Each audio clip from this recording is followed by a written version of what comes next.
Saludos, saludos, saludos, ¿cómo están? Arrancamos un programa más de Road to C2CR con el Costa Rica Comic Club, el club de hoy, famoso Jeff, el dueño de la escuela, nada más y nada menos. Charlie, el famoso Huracán. Saludos. El excelentísimo chavalazo y dueño del fan club, Ed. Ed, por cierto, está muteado. Ya te desmuteé. No, ahí está. Saludos a todos. Jeff, Charlie, mano, muchas gracias. Chavalazo. Qué gusto estar acá. Es un chavalazo y el fan club es buenísimo. Bueno, chicos, hoy y bueno, desde el Costa Rica Comic Club, sigan al Costa Rica Comic Club si no lo están viendo en el Costa Rica Comic Club, porque tenemos la transmisión en directo en ambos canales. Igual estamos transmitiendo en Connector Day, en Región Gamer, en The Road Tech, en manoquiros.com, etcétera. Así que, bueno, hoy tenemos un hiper mega programazo. Aquí estoy pasando atrás la película del Santo. ¿Por qué? Porque en algunos minutos se nos conecta José Luis Durán, el dibujante. Qué bueno, es una leyenda y vamos a empezar hablando por qué es una leyenda, mientras se conecta don José Luis Durán. Correcto. ¿Quién? Mayra, excelente. Saludos. Y saludos a China. Y ya empezó, por supuesto, el famosísimo fan club de Ed. Y saludos a otro Eduardo, hay un toca de Ed. Adelante, Jeff, Charlie, ustedes son Costa Rica Comic Club expertos en la materia. Bueno, dale Charlie, porque yo sé que la emoción, digamos, entre el club, digamos, el querido club, nosotros, Charlie y yo representamos lo que nos gusta el cómic en español viejo, el que vendían en la casa de la revista, en todo eso. Entonces por ahí la emoción de tener a Pepe ha sido, ¿verdad? Desde la noticia de Comic Con, desde el contacto que se hizo, de todo lo demás, pues hemos estado, que no lo creemos. De hecho, si no hubiera sido por esta situación del COVID, Huracán y yo teníamos planeado ir a México a hacer una expedición en los tianguis a buscar todos estos cómics que son parte de esta historia, ¿verdad? Correcto. Jeff, es que a hoy estaríamos en locura total. Ya estaría llegando parte del crew del Talento Internacional, porque estaríamos a una semana del evento. Y probablemente yo en este momento estaría ya, la cabeza me hubiera explotado. Es cierto, no. Si no hubiera sido por la pandemia, a estas alturas estaríamos a una semana del Comic Con Costa Rica. Ya de hecho probablemente estaría aquí Zach de Allegiance Agency. Ya estaríamos sí, ya. Sam también, Sam estaría por acá ya. Probablemente ya Sam estaría por acá porque aprovechando, pues la idea es que vengan a pasear. Y bueno, ya sería una locura y estaríamos a punto de conocer en vivo a José Luis Durán. Se imagina, Manu, que le diga en este tiempo, le diga, es que voy a irme a México. No me da permiso, Manu, irme a ningún lado. El fan club de él, donde está él, ahí está, muy bien. Y saludos de otro tocayo, muy bien. Bueno, Charlie, contanos, José Luis Durán. José Luis Pepe Durán, también en México mejor conocido como el Maestro, un artista de cómics, dibujante de cómics de profesión, ¿verdad? Con una experiencia ya de más de 30 años en la industria, conocido por grandes trabajos en obras como por ejemplo El Hombre Araña, para cómics en español, El Santo. Bueno, ahí podemos ver un poco, no sé si, bueno, ahí me pareció que pusiste una imagen, Manu. Ya te vuelvo, de hecho te voy a poner otra también del Santo. Ajá. Aquí haciendo. Buenísimo. Ajá, exacto. Ahí podemos ver un poco el arte de don José Luis. Bueno, la carrera de don José Luis es bastante amplia en lo que es el ámbito de la industria de los cómics en español. Él fue dibujante o tuvo el honor de ser dibujante de El Hombre Araña, de Spider-Man, para lo que fue Editorial La Prensa durante los años 70, durante los años 60 y 70.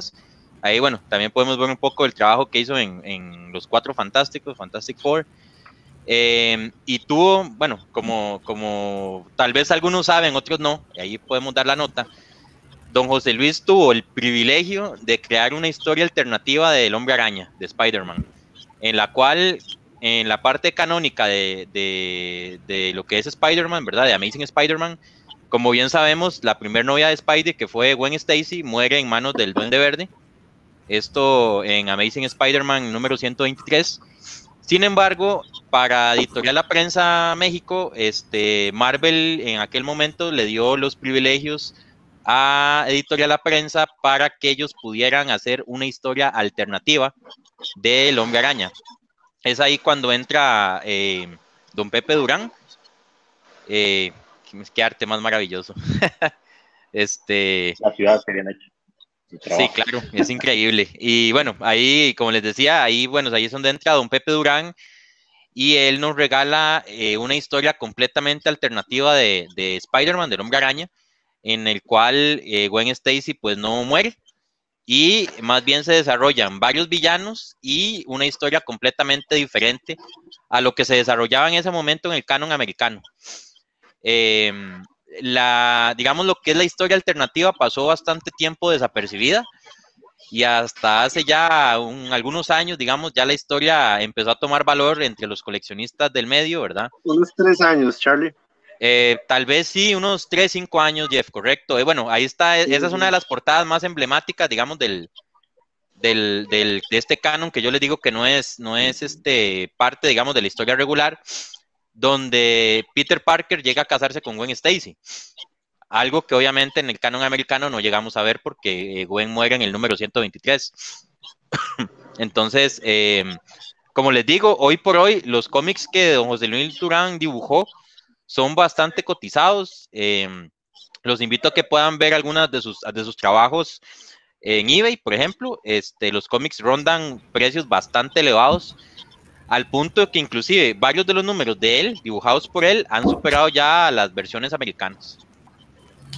Hombre.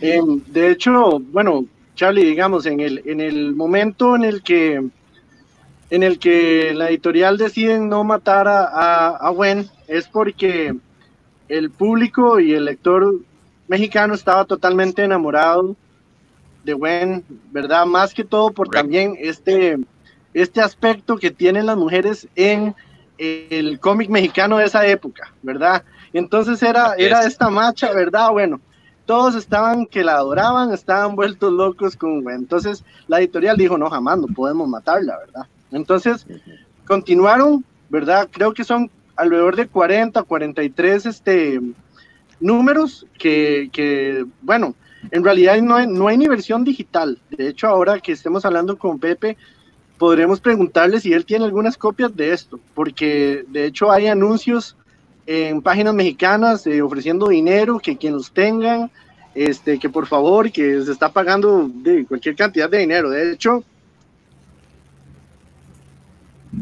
se nos quedó pegado Jeff. Sí, correcto. Bueno, hemos visto que sí, que se ha vuelto como un tipo de santo grial para coleccionistas. Por ahí, el momento en que Jeff me comentó de la opción de José Luis, vimos un programa de Comic Book Tom 101, donde, claro, tranquilo, ya te vuelvo la palabra. Nada más que estaba contando que cuando me avisaste de José Luis Durán, vi el programa de Comic Book Tom 101 y la copia, y bueno, justamente ya para que ya tenemos a José Luis en el backstage, y ya me emocioné. Jeff, si querías terminar la idea que estaba bueno, que en especulación de los números, en las aplicaciones y demás herramientas que sabemos, bueno, que utilizamos para saber el precio del mercado, pues todos estos cómics de José Luis, de los 43, tienen un valor desconocido, porque no se ha vendido ninguno en ninguna subasta, el precio está en un signo de pregunta. Entonces quiere decir que vi uno de una subasta irse por $900, que no era uno de los principales, sino uno de los tantos de los 43, pero no era esta portada de Gwen. En Alemania se dejaron hacer como un facsímile, ¿verdad? Una copia que la venden de 125 euros. y eso es lo más cercano que se puede tener de eso, ¿verdad? Wow. Correcto. Entonces, pues por ahí va el dato y por eso, bueno, estamos súper emocionados de ya tener a don Pepe, que por cierto, Manu, quiero que recalques el cariño y el sentimiento que dio la presentación de Pepe en la conferencia de prensa de Comic Con. Todo mundo, eso hay que recalcarlo ahora con él. Definitivamente, bueno, saludos a todos, Pulp, Michael, Didier, a Soma. Bueno, mientras tanto, saludos a Didier, bueno, Soma que andaba por ahí, Gerardo, Pulp, a un original de esos dibujos. Bueno, justamente vamos a pasar por preguntarle a don José Luis si tenemos alguna opción de conseguir algunos originales. Sí sabemos que tiene prints de sus artes, algunos realmente muy buenos, incluso por ahí el Costa Rica Comic Club nos tiene algunas sorpresas. Ya cuando vayamos terminando, Gerardo González, saludos al maestro. Ed, para vos, como artista de cómic, ¿qué significa? Bueno, primero, ¿conocía la trayectoria de José Luis Durán o al igual que nosotros nos dimos cuenta hace poco? Igual que ustedes me di cuenta hace poco, pero es increíble ver, a nivel como artista, yo creo que ese es el nivel de admirar que en esa época el tipo de detalle que hacen en las historietas, porque uno sabe lo difícil que es y el tiempo que lleva estar haciendo todas las páginas, ¿verdad? Y eso va a depender mucho de la situación y la historia y demás. Pero el hecho de en aquella época que tal vez no había tanta facilidad como ahorita digital, y ellos que lo hacen todo a mano, lo difícil que me imagino que en aquella época era exponer el trabajo, porque ahorita tenemos las herramientas de internet, Facebook y demás, que tal vez nos impulsan un poquito más, pero en el caso de ellos, es puro amor, yo creo, más bien. Correcto. Que solitos hayan a conocer. Un arte espectacular. Bueno, Michael, un detalle maestro, es el tipo print pop que usa para dibujar a la fémina. Sí, justamente Jeff conversaba que esa parte es lo que caracterizaba mucho eso y por la cual hubiera habido una revuelta si mataban a Gwen Stacy. Don Gerardo dice que ha tenido la oportunidad de conocerla en 3 ocasiones en México. ¡Wow! Bueno. Excelente, Gerardo, qué nivel. ¿Quién de ustedes tiene un arte de él? Híjole, no, todavía no, ya casi, pero todavía no. Y saludos a Fer Monge.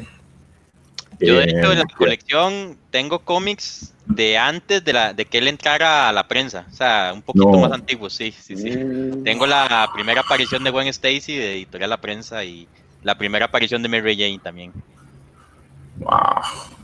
Sí, eso va a estar ahí en exhibición para el evento. Muy bien. Hay que ver, es que realmente el arte que tiene, ¿verdad? El detalle, y como decía Ed, la parte de que ha sido a mano, de que fuera a mano, de que antes no existía todas las herramientas digitales que existen ahora. Y es el arte característico. Perdón, mano. No, dale, por favor, adelante. Sí, claro. El arte característico de los 70s, de los 80s, de esa línea, digamos, específica de Spider-Man, que uno vea en todos los cómics, independientemente fuera DC o Marvel, siempre tenía como esa línea clásica de esa época, y da como esa nostalgia y eso bonito obviamente de admirarlo y verlo. Bueno, es interesante eso que vos decías, Charlie, conocer la historia realmente de los inicios de este señor que durante el tiempo se fue, y una inspiración para los artistas y para muchos amantes del cómic también. Correcto. Sí, correcto.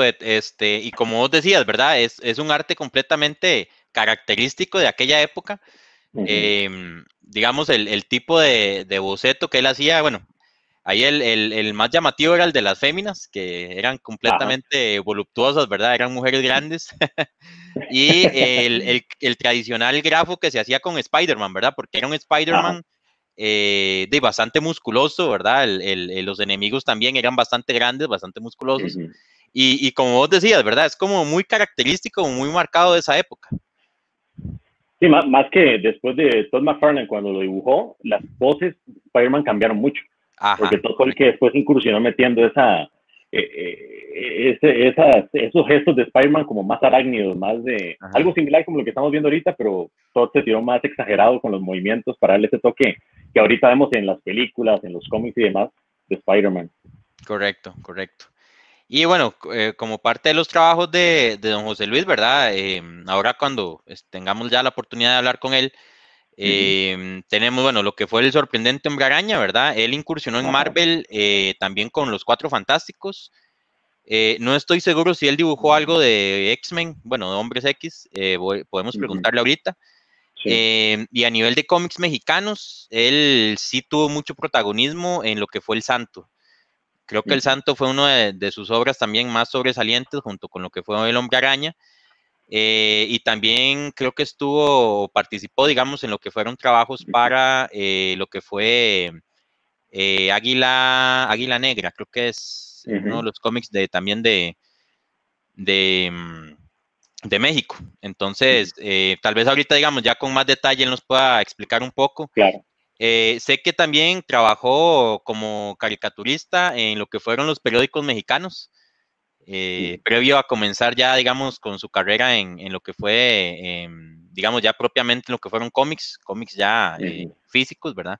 Sé que él estuvo como caricaturista, dibujaba, digamos, muchos de los cómics que uno veía antes en los domingos, ¿verdad? En la parte de los dominicales y todo eso. Entonces, y es bonito, yo cuando estuve buscando información de don José, se veía como en la época de uno, cuando estaba el periódico, que vos veías el tiraje pequeño, que al final queda como un continuará para esperarse el próximo domingo, ver la continuación del cómic o de la historia. Correcto. Sí, como te digo, bastante interesante, ¿verdad? Porque muchos de los artistas de aquella época tuvieron comienzos así, comenzaban, digamos, tal vez haciendo artes en revistas, tal vez hacían pequeños cómics en lo que eran las tiras cómicas de los domingos, ¿verdad? En la parte de dominicales y todo eso, y ya con eso, pues se daban a conocer y ya, pues compañías como La Prensa, como Novaro y demás, los contactaba y ya ellos pues pasaban a ser artistas, digamos, ya propiamente para una casa.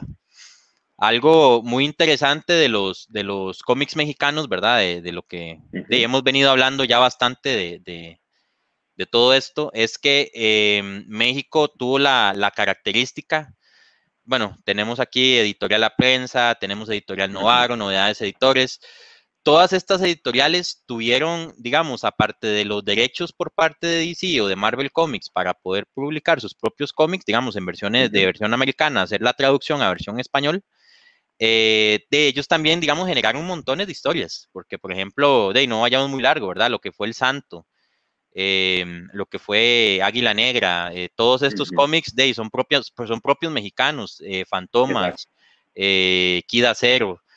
Entonces, pues es interesante ver cómo ya la creatividad de ellos en aquel momento daba, digamos, para que ellos pudieran desarrollar sus propias historias y sus propios personajes. Claro. Bueno, ya tenemos a don José Luis. Ahí estamos. Vamos a escuchar ahora sí. Creo que probamos y creo que funcionaba. Vamos a ver si es cierto. ¿No nos ve?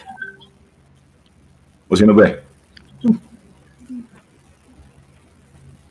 No nos ve. No nos ve. Hola, buenas tardes. Listo. Éxito. ¿Sí? ¿Me escuchan? Sí, señor. Claro que sí, lo escuchamos. Un saludo, don Pepe. Bueno. Lo escuchamos. Don Pepe. Hola. Hola, maestro. ¿Me escuchan bien? Sí, lo escuchamos bien. Claro. Es que mi voz, como ya es de 99 años, pues ya no se oye muy bien, ¿eh? No es una voz antigua. Para nada. De la época de las cavernas. Imagínense, tengo 89 años, más los que se me acumulen en la semana. Entonces, si me escuchan bien. Sí, señor. Efectivamente. Ya de hecho nos dice Graciano, y muchas gracias, lo escuchamos y lo vemos bien. Saludos a Oscar ahí también conectado, a Lupita Arenas, te manda saludos. Bueno, te han mandado muchos saludos, hay mucha gente en la transmisión y todos saludando, maestro José Luis Durán, al puro inicio decía que para nosotros, de mi parte, como miembro de la organización del Comic Con Costa Rica, pues es un honor increíble poderlo conocer en este momento hoy de forma virtual, y estamos muy emocionados de que pronto sea ya físicamente y que nos podamos ver en el evento. Dice China que es una voz muy bonita, José Luis. Pues, están piroteando la voz. Si me escuchan bien, sí. Quiero que me permitan, pues, darle las buenas tardes y enviarles un saludo a mis queridos hermanos de Costa Rica. Para mí es un gusto, un privilegio de veras el estar con ustedes por este medio electrónico. Jamás me imaginé tener una oportunidad de oro como esta que ustedes me están ofreciendo. Para mí se puede decir que además de gustarme dibujar, para mí de veras es una sorpresa que mi modesto trabajo pues haya tenido tal trascendencia entre el público lector, y pues esto para mí pues es una verdadera sorpresa, una verdadera emoción, y que a mis años de edad pues caray, me está haciendo vivir mis años de juventud y me está renaciendo pues nuevas ilusiones, y sobre todo el poder lograr llegar a Costa Rica y darle un abrazo a todos mis hermanos. Gracias. Bueno, la emoción la compartimos, don Pepe. Creo que todos sentimos eso mismo, puesto que su trayectoria en los cómics desde los tiempos, ¿verdad? Desde el Santo, desde el Halcón Negro, después lo que sucede con el Hombre Araña, después, bueno, que se da toda esta historia de la historia alternativa de Marvel. Más que todo por ahí empezó, pero cuando nos mandó el primer saludo para venir a la Comic Con de Costa Rica, que fue el que usamos en la conferencia de prensa, se ganó a la mayoría de las personas de acá. Se cayó la conexión cuando José Luis, sí. Démosle un chance para ver si... pero fue que se cayó la conexión completa, ¿no? Ah. Ok. Bueno, pues bueno, tenemos problemas con la conexión y es lamentable, pero qué emoción. Charlie, bueno, ¿cómo explicarlo, verdad? También. Ah, sí. Es más, Jeff, yo les decía a ellos que vengo uniformado y todo. Yo de hecho me busqué, yo tengo acá un halcón negro. Yo tengo acá un halcón negro del 60, creo que es del año 61, que quería, bueno, que estoy deseando que él, para ver si él fue el que lo hizo, porque parece que no tiene la firma en ese tiempo. La firma adelante, en la portada no están firmados. No, era algo de la editorial, entonces que ahorita si volvemos, preguntarle, ¿verdad? Toda esta cuestión a don Pepe. Claro. Tengo un amigo mexicano mexicano tico, que está viendo la transmisión y está como loco con la película de atrás, que es del Santo. Bueno, saludos, el huracán que explota la emoción. Sí, ellos saben. Bueno, Mayra, saludos. Bueno, Jeff, estaba revisando ya rápidamente la situación. Listo, ya viene de vuelta. Perfecto. Don José Luis, no se preocupe, que las veces que haya que hacer la conexión y las veces que tengamos que probar, lo hacemos aquí. Ahí vemos a Ed, el hijo de Pepe, creo, que se llama igual aquí, Ed. Ah, sí, otra vez, muy bien. Este tiene fan club, y don José Luis, usted también tiene fan club. Qué bueno. Qué bueno. Charlie, arrancaba a hacerle preguntas ya de verdad. Primero, don José Luis, ¿nos escucha? Sí, lo escucho muy bien. Eso, buenísimo. ¿Ustedes me escuchan bien? Perfecto, claro, lo escuchamos perfecto. Don José Luis, rápidamente, en este en vivo, pues su servidor, Manu Quiroz, también está Ed Jiménez, que es uno de los artistas nacionales que también está invitado a el Artist Alley del evento, y tenemos a dos miembros del Comic Club, que es Jeff, que ya lo conoces, y a Charlie, conocido como Huracán. Hombre, pues, es un placer de veras para mí conocer a nuevos amigos, y sobre todo con ese talento que tienen y que pues nos une un solo interés, que es la historieta, claro, o cómic, como se le dice actualmente. Realmente para mí sigue siendo historieta, dado que en español es la palabra correcta, ¿no? Sí, señor. Yes. Exactamente. Fíjense, acabo de cumplir 88 años de edad, ya ando pisando el 89, y realmente pues yo, mi primer contacto como aprendiz de dibujante fue para dibujar publicidad en 1950. Wow. Así te hagan cuentas, desde cuando empecé como aprendiz, y todavía sigo siendo aprendiz, pero ahí sigo intentando aprender todavía. Así que 50 y 20 son 70 años que ando dentro de este medio. Increíble. Imagínense, 70 años, pues ya son bastantes y ya me pesan mucho, ¿eh? Pero con este asunto y con esta novedad para mí, caray, me siento otra vez hasta joven, porque yo alguna vez me puse a pensar que yo también fui niño, y creo que sí, ¿no? Ya viendo mi álbum de antiguo, pues sí, ahí estoy con 1 año de edad que me tomaron una foto, pero ya pasaron 87 años, que pues ya cuentan, creo que ya es pues, algo así como ya, ahora sí que ya pertenezco a la antigüedad.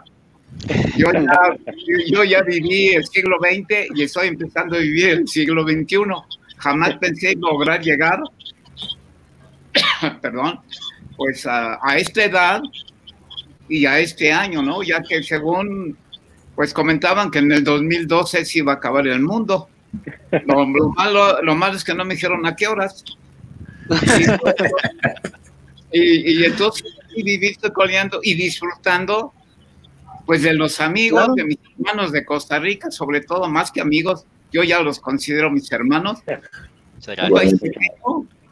Pero de gran corazón.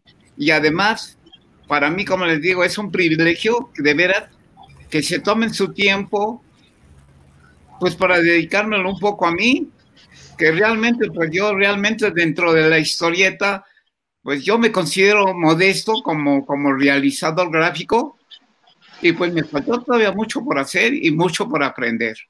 Pero creo que lo que hice, créanme que lo hice de todo corazón, con mis limitaciones, pero eso sí, mi trabajo lo realicé para los lectores, para todo el público y para todos los que lograron pues aceptar mi trabajo. Y pues ustedes se han tomado ese tiempo y me han dado ese gusto y de veras me han colocado en un lugar tan privilegiado que a lo mejor alguien por ahí me anda envidiando, no se crean. Pero, claro, el invitado de honor de la Comic Con de Costa Rica. Sí, eso es lo que me hace sentir muy comprometido con ustedes. Realmente, híjole, espero que cuando me conozcan físicamente no se vayan a decepcionar, Pero Pepe, aquí le tenemos preparado y lo vamos a tratar de la mejor manera, don Pepe. Lo esperamos de verdad con muchas ansias. Procuren tener por ahí cámaras de oxígeno o algo, porque si me ven, primero lo que necesite. A lo mejor lo que necesite lo vamos a tener. Espero que no les vaya a dar un infarto cuando me vean, ¿no? Sí. Pero la verdad, imagínense, tengo 88 años, ya estoy ahora sí que, pues en los límites de mi vida, creo yo. Nunca pensé llegar a esta edad, nunca me lo imaginé y apenas me estoy preparando. Yo acepté ser viejo, pero apenas estoy preparándome para seguir viviendo, tratar de seguir siendo productivo de alguna manera y sobre todo, pues seguir viviendo para seguir disfrutando de la presencia de mi hijo y del afecto, claro, de todos ustedes. Sí, es una persona bastante proactiva. He visto que tiene como ahora un canal en YouTube donde está con algo de emprendimiento y también muestra ahí sus dibujos, tiene su mercadería, tiene todo lo demás y de verdad, Pepe, eso es el legado y además va a seguir por generaciones, puesto que el arte suyo va a seguir haciendo eco. Entonces, de verdad, nosotros hoy estamos súper felices de tenerlo acá. Mira al Spidey ahí. Pues tenés un fan club. Qué bueno. Arañita, tenés un fan club acá ya. Pues mire, de veras, cuando yo estoy conectado a la historieta desde hace desde la edad de 7 años, tuve mi primer contacto con la historieta. Wow. De hecho, aprendí a leer en la historieta. Se me facilitó muchísimo aprender a leer. Quiere decir que a la historieta yo le debo mucho a la historieta. Claro que sí, sí, señor. Y recientemente estoy recibiendo pues la amistad de ustedes, el interés por mi trabajo de ustedes, y eso pues se lo debo a la historieta. De veras, la historieta. Para mí la historieta fue mi vida, y creo que si yo volviera a nacer, seguiría siendo historietista. De hecho, pues yo traté de estudiar varias cosas, pues para colocarme en la vida y tener un trabajo que me permitiera realizar todas mis metas. Claro. Pero la historieta me jaló desde niño, y creo que ahí se marcó cuál iba a ser mi destino, pues digamos, como profesionista. Y la historieta para mí es y seguirá siendo mi novia eterna. Qué lindo. Y yo creo que algo muy, muy lindo es haber tenido el privilegio y la bendición de poder trabajar en lo que ama y en lo que le gusta. Y se refleja en su trabajo, don Pepe. Pues como les comento, mi primer trabajo como aprendiz fue a dibujar publicidad. Me dieron la oportunidad en una empresa acá en México, y empecé a dibujar, a aprender a dibujar, y creo que logré, porque pues, ahí me mantuvieron durante 2 o 3 años. Sin embargo, se me presentó la oportunidad de entrar a una editorial de historieta. Pedí permiso a la empresa en la que estaba yo colaborando, y me fui a trabajar en una editorial. Desde luego que como aprendiz, ¿no? Pero esa fue mi primera oportunidad de conocer una editorial, de saber cómo se realizaba una historieta y todo lo que había que hacer para realizar una historieta. Y como ustedes lo saben, en mi época, todo, pero absolutamente todo era manual. Claro. Y pues creo que yo mismo admito que si tal vez como dibujante no fui la gran cosa, creo que donde mejor me realizo es como el pintador. Ah, interesante. Interesante. Don Pepe, cuando habla de estos inicios, se refiere por allá del 57 y así, cuando empezó con El Santo, con Adelita, con este tipo de cómics. Estas historietas fueron las que lo iniciaron.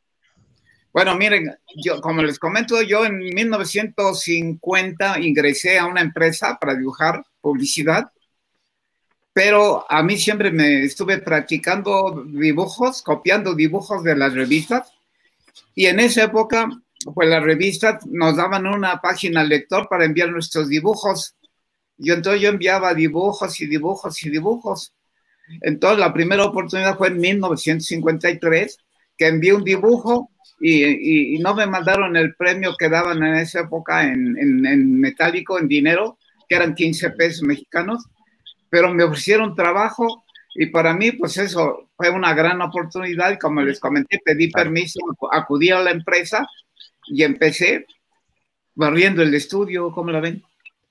O sea, es todo un ejemplo de superación también, que es algo que también deja legado para su hijo, para su familia, es superación y trabajo fuerte. Pues eso es que es lógico, en un inicio, en un trabajo, pues así empieza uno. Pero ahí anduve viendo a los maestros cómo realizaban la historieta, y pues aprendí muchísimo, porque pues para mí eso fue, además, muy, muy necesario, muy elemental que hubiera yo empezado desde el principio, porque para mí fue básico y necesario ese primer paso. Pero ahí duré como unos 2 o 3 años. La empresa era pequeña, pero ya editaba bastantes personajes, muchos muy importantes. Yo colaboraba ahí como borrando cartones, metiendo negritos que le dicen, cerrando cartones, cuadros, borrando, acomodando y luego ya dejando listo el material para la imprenta. Pero paso a pasito, pues para mí fue muy bueno. No precipitarme. Además, creo que pues, era yo todavía bastante joven como para hacer ese tipo de trabajo. Claro. Y para mí fue muy, muy importante.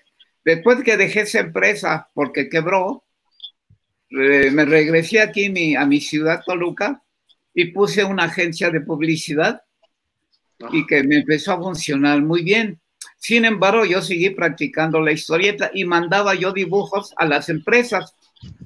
En una ocasión hice un dibujo de Santo, de Adelita, personajes de aquí clásicos de la historieta mexicana, correcto, y acudí a la empresa de José G. Cruz. José G. Cruz en esa época era uno de los pioneros y por así que forjador de dibujantes y creador de muchísimas revistas. Llegué y le solicité así directamente el trabajo. El maestro vio mi trabajo o las muestras que llevaba, movió la cabeza y me dijo que todavía estaba yo muy verde. Yo sentí pues, el golpe, ¿no? La sensación de que, bueno, yo sé que no iba a lograr mucho. Sin embargo, el maestro me dijo, pero no te me preocupes, mira, te voy a dar la oportunidad de que me hagas portadas para Santo, el enmascarado de plata. La revista, la portada se dibujaba a mano, pero ya los interiores era como una fotonovela. Sí. O sea, era el personaje real fotografiado. Bueno, en esa época el tipo de historieta se hacía con fotografías de los personajes, las recortaban, las pegaban y luego con carboncillo hacíamos las escenografías. Para mí, bueno, pues realmente sí me sentí un poco triste por no haber logrado la oportunidad de trabajo, pero ya con la oportunidad de hacer portadas, pues para mí se me abrió el cielo, digamos, ¿no? No, pues para mí fue grandioso eso. Y entregaba yo cada 8 días portadas y mientras yo realizaba mi trabajo de publicidad, hacía yo las portadas, las entregaba. Supongo que entregaba yo 5 o 6 portadas, me compraba 1 o 2, pero para mí lo importante era ya estar dentro del medio, ¿no? Y esa pues, fue otra oportunidad para mí muy grande.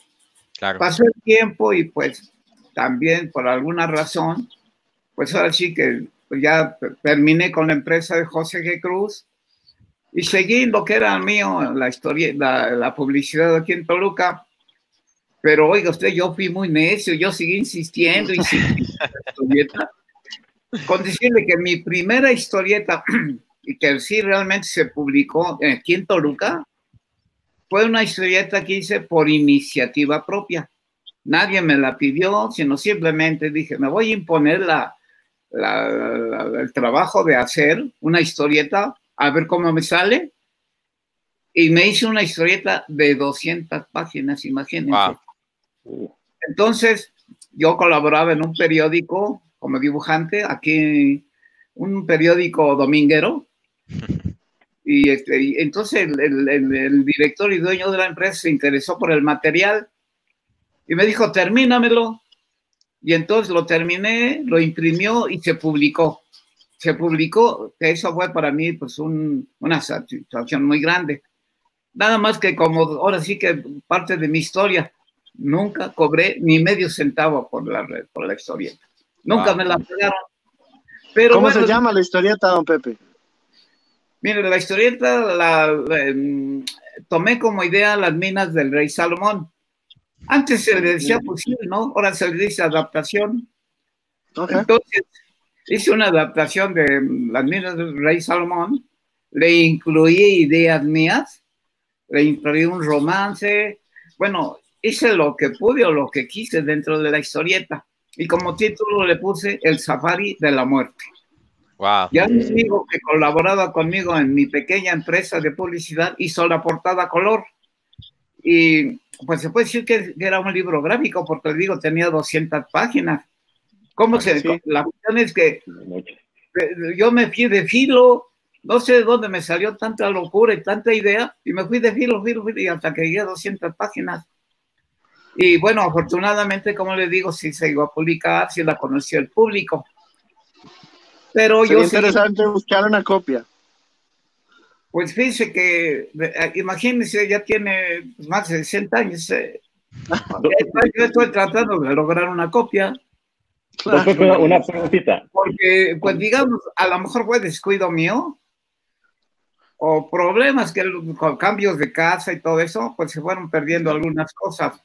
Claro. Pero yo tengo aquí unas copias ya impresas, pero no, ¿cómo se dice? Como cuando salen del taller. Ajá. Como unos reprints, ¿no, José? Y lo que estoy haciendo es sacar copias fotostáticas para ver si logro hacer por la revista. Claro.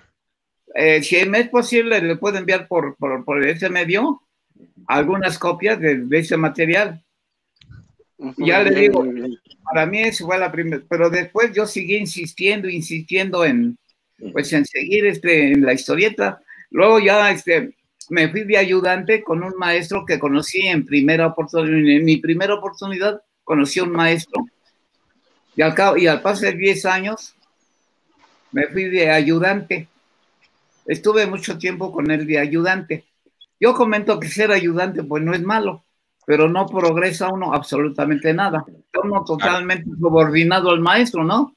Pero yo mi interés era pues tratar de colocarme como dibujante pues dentro de la historieta. Y pues en aquellos años que le estoy hablando, 1962, el periódico La Prensa, que era editora de todo el material de la Marvel, claro, solicitaba dibujantes, y a insistencias mías el maestro y yo fuimos, y sí nos dieron trabajo luego. El primer trabajo que nos dieron se llamó El Halcón Negro. El Halcón Negro era un personaje norteamericano, pero aquí en México me parece que por el tiempo de publicación la prensa ya había adquirido derechos sobre el personaje, como derechos propios, que ya podían hacer con el personaje lo que ellos quisieran. Y efectivamente, el maestro a mí me dio el trabajo del Halcón Negro y me dijeron que le cambiara yo de vestimenta. Pues eran como unos militares, ¿no? Porque era el norteamericano como jefe y tenía compañeros, un francés, un alemán, un sueco. Eran varias nacionalidades lo que formaban el grupo del Halcón Negro. Entonces, pues, a mí el maestro me dio, del que yo era ayudante y que le dieron el trabajo, a mí me lo pasó, y yo lo empecé a realizar. Dibujé aproximadamente como 50 revistas con portadas e interiores, con argumentos, pues ya de otra persona. Pero ahí sí realicé más o menos 50. Y yo creo que lo que a mí me llamó un poco la atención es que habíamos varios dibujantes en la empresa y de momento me llaman a mí para darme, pues para pedirme que hiciera unas muestras del Hombre Araña en formato de tira. Y me dijeron, es que pensamos que se dibuje el Hombre Araña en México y queremos que nos hagas unas muestras para llevarlas a la Marvel, para solicitar permiso. Le digo, la Marvel pues tenía todo el material publicado por la prensa. Ya fueron a Nueva York y a los 15 días, luz verde, y empezamos a dibujar el Hombre Araña en formato de tira y continuaba en página dominical. Lo que pasa es que yo hacía 6 tiras diarias y una página dominical como continuación. La página dominical a todo color. Pues haciendo más o menos cuentas, creo que hice pues un poco más de 500 tiras. Wow. Luego, y contando con las páginas dominicales, pues como unas 200 páginas. Viéndolo bien, creo que sí fue bastante trabajo, ¿verdad? Claro que sí, fue bastante definitivo. trabajo. Digo, ¿cómo lo hice? Bueno, es que era joven todavía y con todas las ganas del mundo. Pero además, en la prensa colaboré dibujando varios personajes. Entre ellos me tocó hacer Sondage, un personaje de un vaquero, creo que hecho en España. Ahorita se me fue el nombre del maestro, un español. Luego realicé otra historieta inglesa que se llamaba Adán y Eva, Detectives Privados, O sea, dentro de la empresa de la prensa hice muchos personajes, pero lo que de alguna manera fue lo último que hicimos para la prensa fue el Hombre Araña. Más o menos duré como unos 3 años. La razón por la cual se terminó la idea de seguir realizando el Hombre Araña es que en México en esa época las empresas tenían muchos problemas de papel, había mucha escasez de papel. Entonces la empresa de la prensa decidió dedicar el papel al periódico y a los demás que publicaba y suspendió la publicación de revistas. Y hasta ahí acabó la historia de la prensa como productora de historietas. Pero afortunadamente pues yo ya estaba encarrilado, ya me fui a otras empresas importantes, donde pues también tuve la oportunidad de realizar un personaje que a lo mejor es conocido para ustedes, que se llamó El Pantera. Claro. El Pantera pues era un detective que nació en una serie de revistas que se llamaban Minis. Eran unos revistas más o menos de ese tamaño. Así es. Publicación semanal que de luego comprendían los 4 géneros de la historieta: romántico, policíaco, terror y aventura. Entonces ahí como personaje nació el Pantera en la serie policíaca, pero pues tuvo éxito entre el público mexicano y supongo que también en Sudamérica, y pues empezó a hacer la historieta semanal, una historieta de 32 páginas, pero el maestro creador del personaje gráfico se llama Juan Alba. Entonces él empezó a trazarla, no pudo porque eran 32 páginas a la semana. Entonces me llamaron a mí por insistencias del autor de la historieta, que se llama Daniel Muñoz. Entré como entintador. Así que el maestro Alba me trazaba 32 cartones a la semana, figura y fondo, y yo me dedicaba a entintar, a cerrar cuadros, a cerrar globos, a dejarla terminada para la imprenta. Fue un trabajo muy pesado, imagínense. Claro. 32 páginas a la semana, pues era mucho. Ya no más faltaba que me pusieran una cadena con una bola para que no me levantara yo de la mesa. A veces, en esa época todavía no me casaba, o no, sí, ya estaba casado, ya me acuerdo. Pero en mis inicios, luego mi mamá, vente a comer. Pues no, ahí estoy clavado en la mesa. Entonces, ese trabajo era muy esclavizante, ¿eh? Claro. Y a pesar de eso, créanme, que yo seguiría haciendo historieta. Porque, pues, la verdad, mire usted, la historieta es como vivir historias, muchas historias. Yo viví muchas historias, muchas aventuras. Tuve muchos romances con chicas muy bonitas, ¿eh? Lo conocí en muchos lugares, visité planetas, imagínense, todavía no los ponen en órbita y yo ya andaba por allá. Interesante. Y pues para mí, le digo, a pesar del esclavizante que era este trabajo, yo lo hacía con todo el gusto del mundo. Imagínense, para mí, en mi punto de vista, para que una historieta pues transmita emociones y sensaciones al lector, uno debe de formar parte de la historieta. Yo llegué a ser el Pantera, yo llegué a ser el papá. Bueno, yo creo que hasta llegué a ser la muchacha, porque tenía que ponerle emoción, ¿no?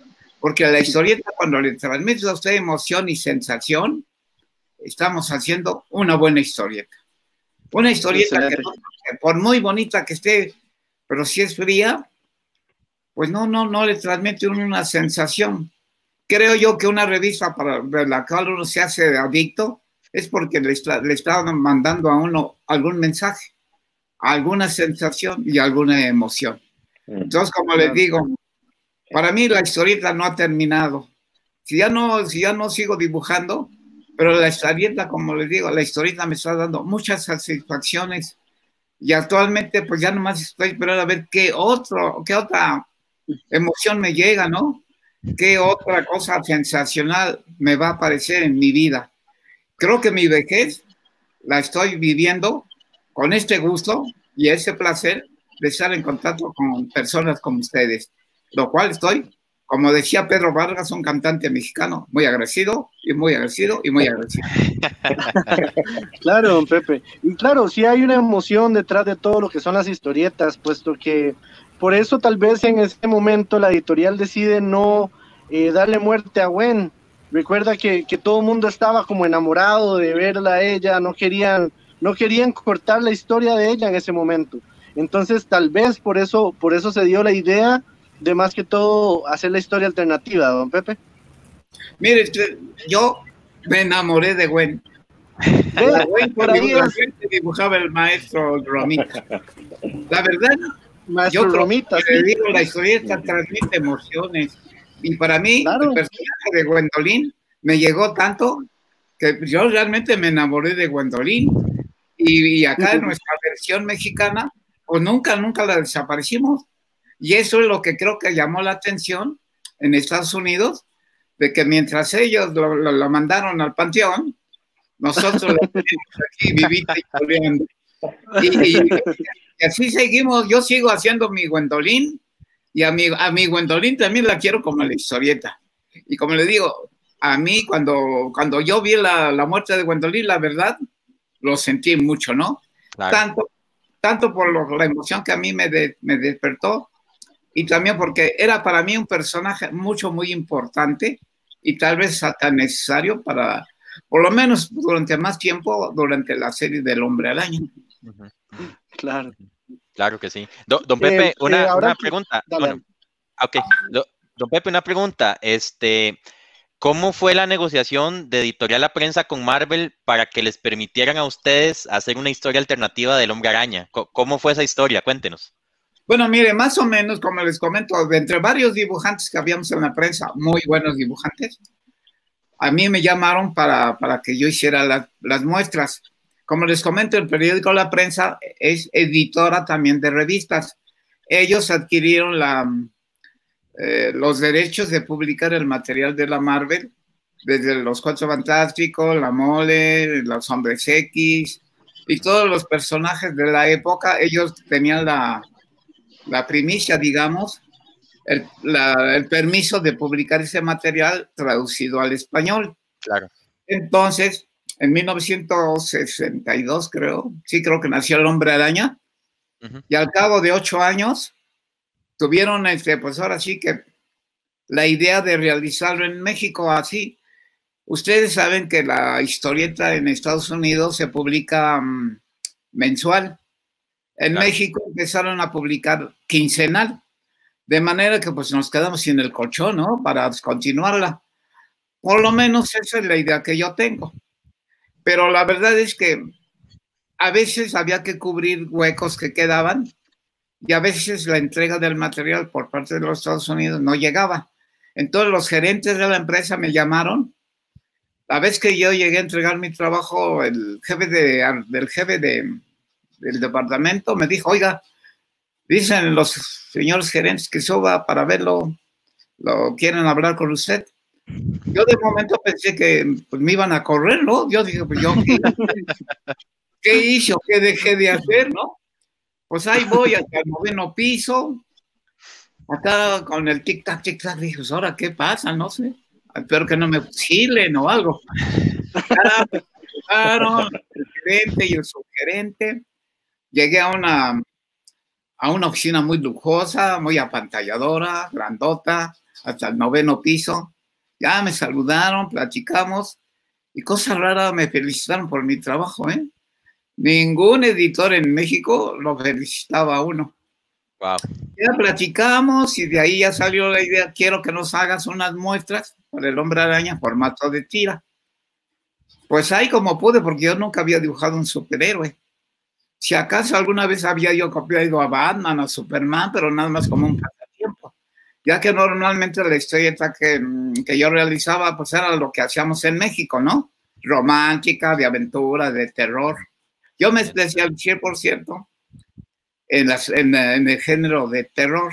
Mucha gente me felicita por mis minis, que son, dicen, muy buenas de terror. Y es que yo realmente, como ustedes saben, la historieta es imagen, pues la imagen es la que habla por 1000 palabras. Entonces yo trataba de que mi imagen les dijera exactamente lo que estaba sucediendo al lector. Entonces, como les comento, más o menos esa es la historia de cómo se hizo el Hombre Araña por cuestiones políticas de publicación, no sé, de la prensa. Yo jamás me enteré. A mí lo único que me llamaron, haznos esto, y como les comento, 15 días después ya estábamos iniciando el trabajo. Pero lo más, ¿cómo puedo decir?, importante, es que hicimos lo que quisimos y lo que pudimos con la historieta. Jamás tuvimos una crítica, ningún reclamo. Desde luego que entre el argumentista y un servidor, pues hicimos lo mejor de nuestro trabajo, ¿no? Como el maestro argumentista tenía luego mucho trabajo, yo le ayudé y hice varios guiones también para la historieta del Hombre Araña.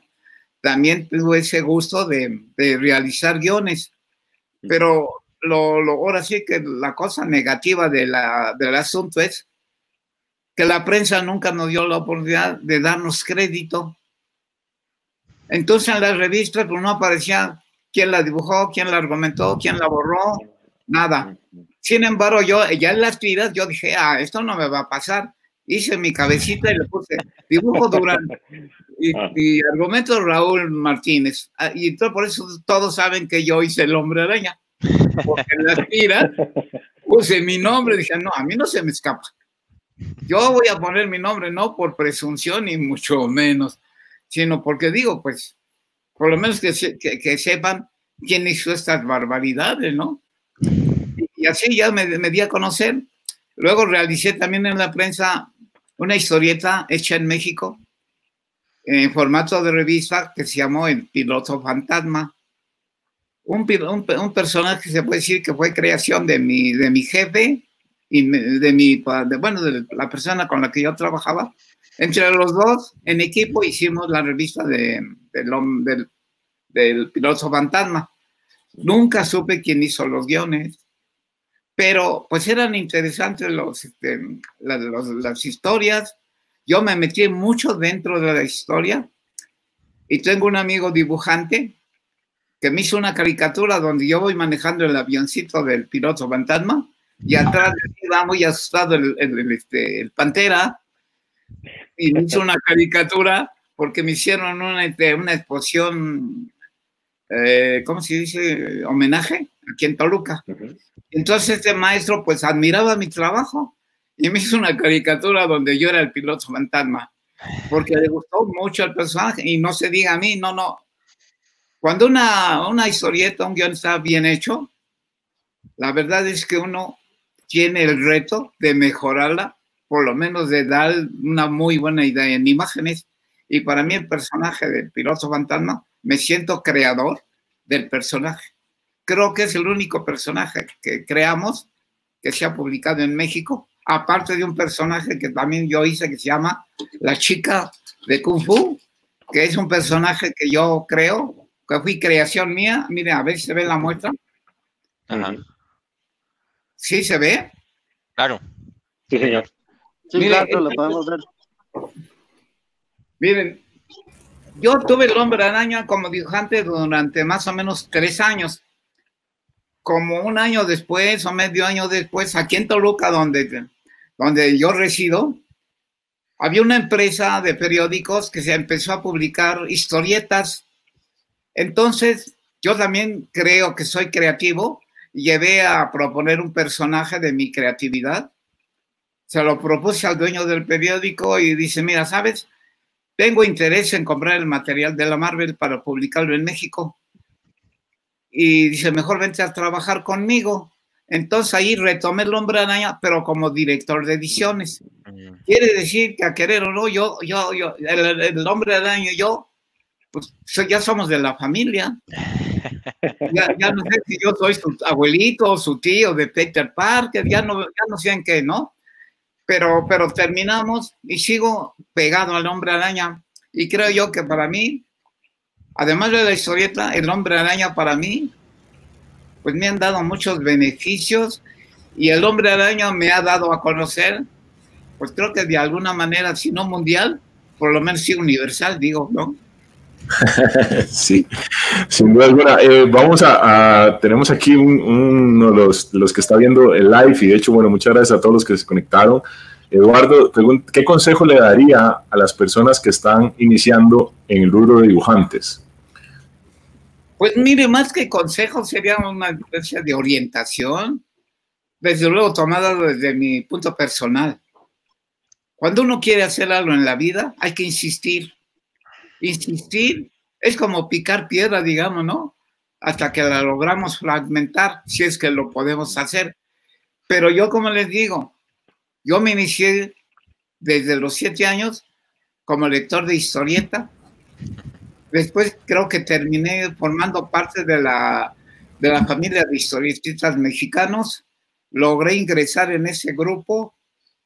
Y como se comentó hace rato, la historieta mexicana tuvo un estilo muy personal. Porque de hecho, pues ahora sí, o empezábamos a experimentar o trabajábamos. Experimentábamos creando algún estilo o comíamos, ¿no? Entonces pues, teníamos que trabajar, le digo, como esclavos. Porque aquí las empresas en México nos daban un tiempo, nos programaban según el tipo de revista y la cantidad de cartones, que así le llamamos, a los originales.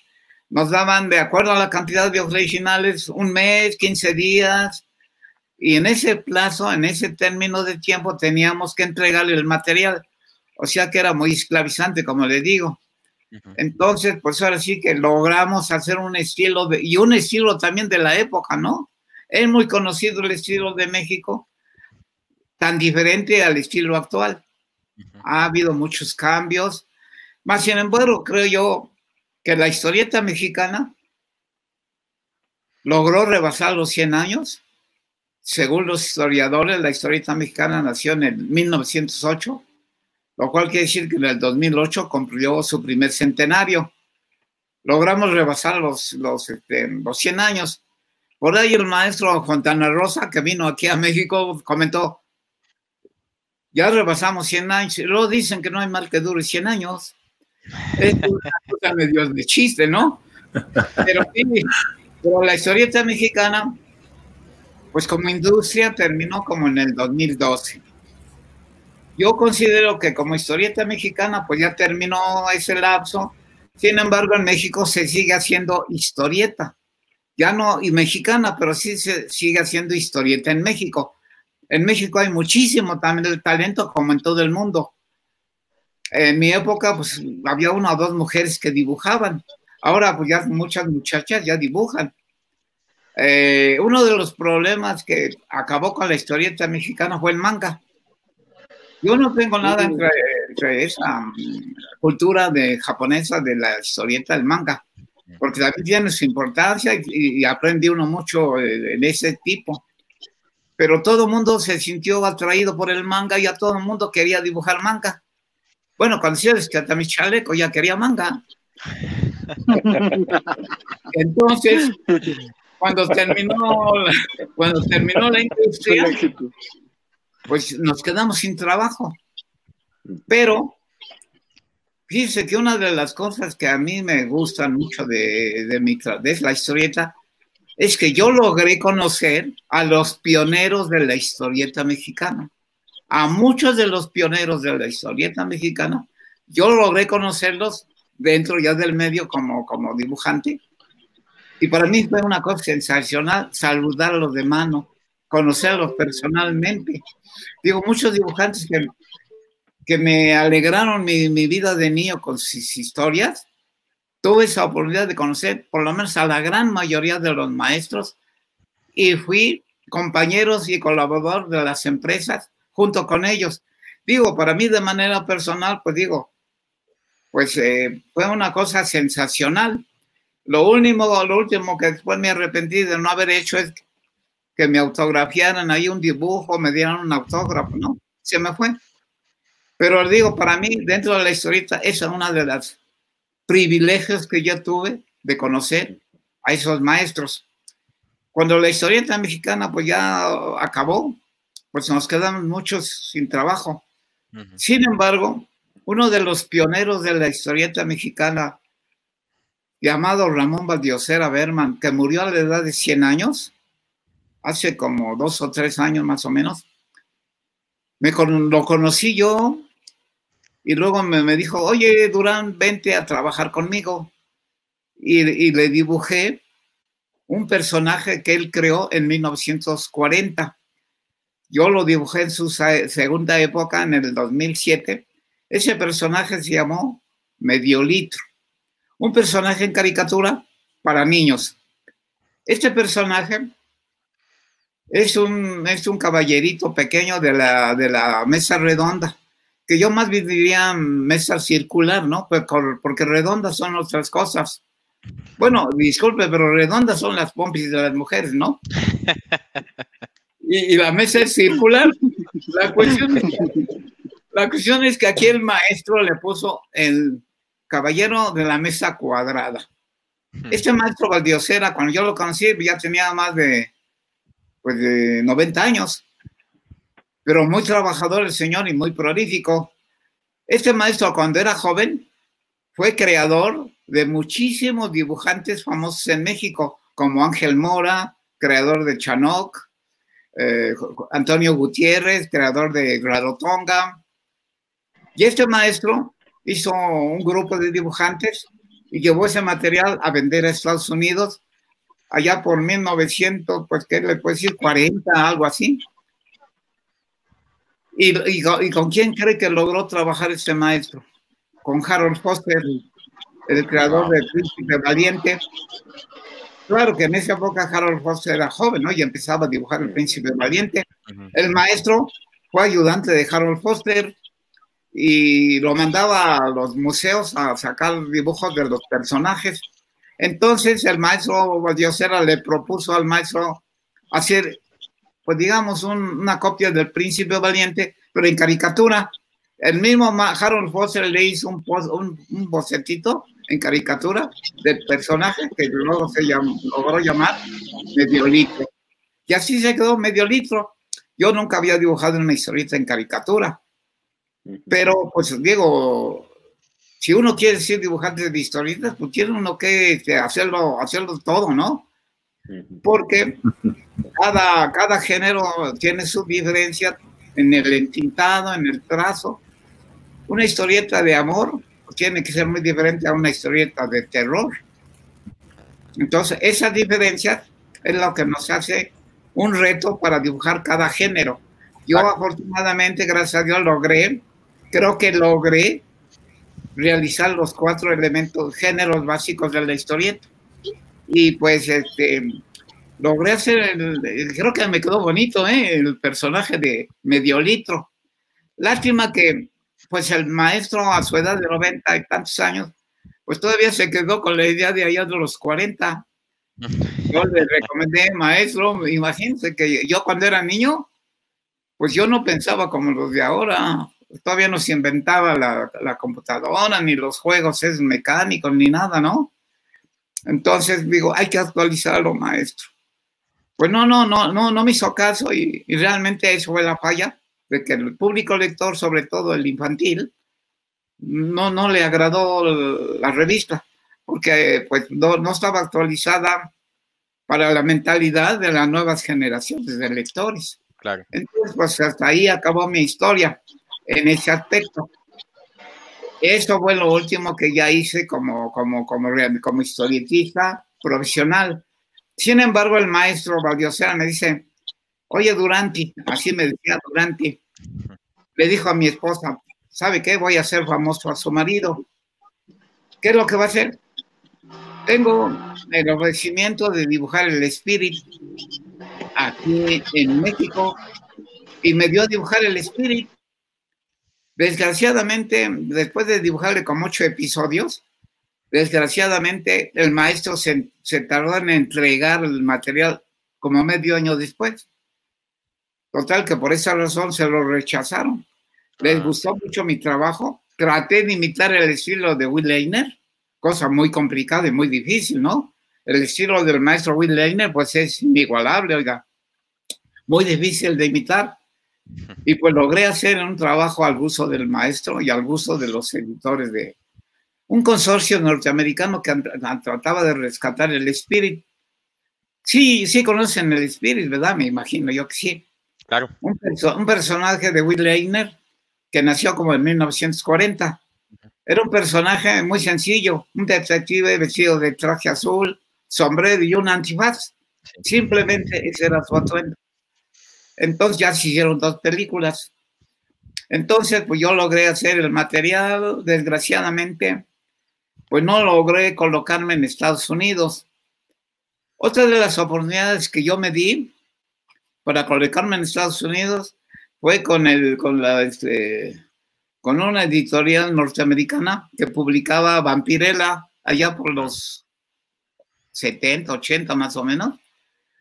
Entonces mandé un dibujo de terror, una muestra, mandé una revistita de mi terror tamaño chiquita. Ahorita me fue el nombre del editor. La primera carta que me enviaron fue como un secretario en nombre del dueño, pero les interesó tanto mi trabajo que el dueño luego personalmente me escribió una carta y me dio trabajo. Me dijo que me iba a dar trabajo y que si ese material pequeño se publicaba, que si era cierto, que si esa revista. Yo le mandé una revista impresa que yo mismo había dibujado.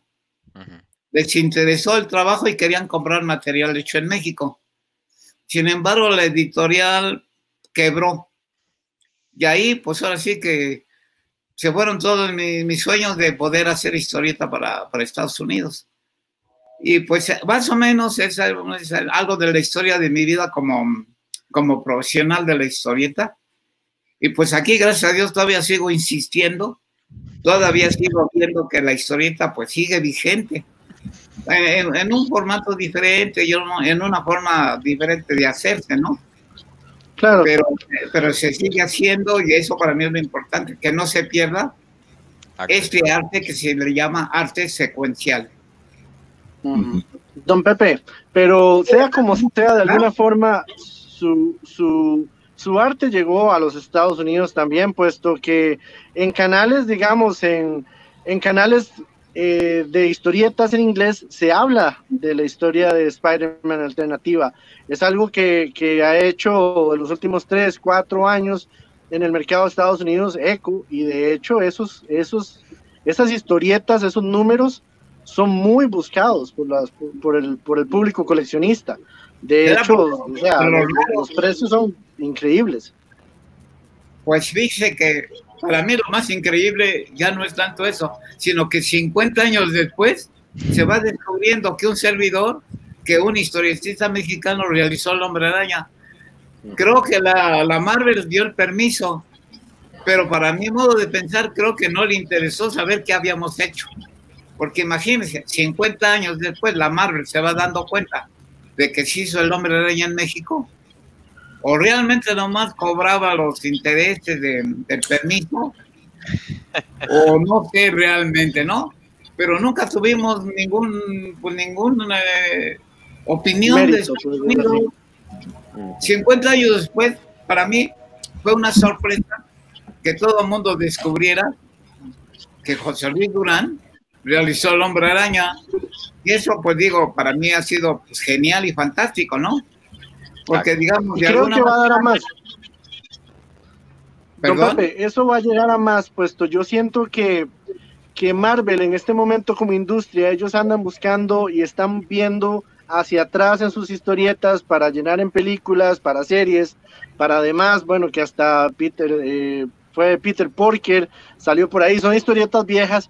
Creo que en algún momento su historia va a, no solamente va a ser una leyenda urbana de que hay esta historia, yo creo que en algún momento Marvel va a sacar ese reconocimiento y van a buscar la historia completa. No sé si existe alguna copia digital, no se sabe en dónde están los originales, ¿verdad? Puesto que, como decías, Editorial La Prensa no le daba mérito a sus, o sea, no dejaban que firmaran la portada, no sé.